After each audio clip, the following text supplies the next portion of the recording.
Certains passages de la Bible parlent de la sécurité du croyant en termes très explicites, tandis que d'autres nous amènent à nous demander si le salut ne peut pas être perdu. Après tout, il est toujours préférable d'interpréter les passages les plus obscurs à la lumière de passages plus clairs comme Jean 15. Et sous forme d'allégorie, il est préférable de laisser les passages les plus clairs éclairer notre compréhension. Le contexte des paroles de Jésus dans Jean 15 était probablement l'imagerie de l'Ancien Testament où Israël est appelé une vigne bien qu'elle n'ait pas produit le fruit attendu. Ésaïe 5, 1, 7. Jésus remplace Israël par lui-même en tant que vraie vigne. Contrairement à Israël, Jésus ne manquera pas de produire du fruit dans toutes les branches qui lui sont reliées. Le but de la métaphore de Jésus est qu'il réussira là où Israël a échoué. Les disciples ont simplement besoin d'être connectés à lui. Selon Jean 15, il est impensable qu'une branche qui est connectée à Christ ne produise pas de fruits.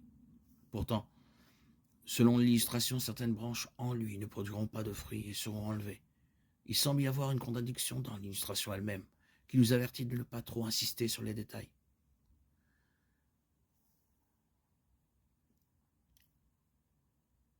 Il y a certaines branches, du moins extérieurement, qui semblent être reliées à la vigne. Ce sont en fait des branches à proximité de la vigne. Et il y a bel et bien une déconnexion. Judas Iscariote est un bon exemple de faux professeur. La parabole de la semence et des sols, Matthieu 13, présente de jeunes plantes qui semblent bien démarrer, mais qui se fanent ensuite. Le livre des Hébreux, avec ses nombreux passages d'avertissement, semble s'adresser à ceux qui ont donné une réponse positive initiale à Jésus, mais qui envisagent de faire demi-tour. Ils sont comme des enfants d'Israël qui sont partis en exode avec Moïse, mais ont ensuite refusé d'entrer en terre promise. Sur la base des apparences extérieures, à un moment donné, il peut être difficile de distinguer les vrais croyants, reliés dans une unité vitale à la vraie vigne, de ceux qui se sont simplement attachés à certains des attributs du christianisme. Cependant, le temps fera la différence, car le vrai croyant attaché à la vraie vigne portera du fruit. Un faux professeur semble attaché, mais ne porte pas de fruit.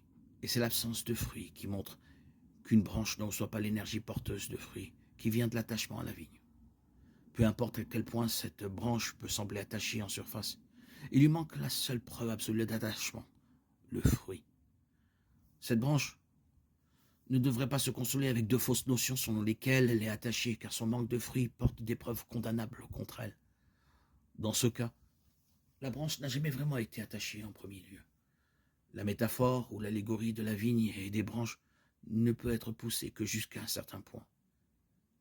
Hébreux 3, 16, 19.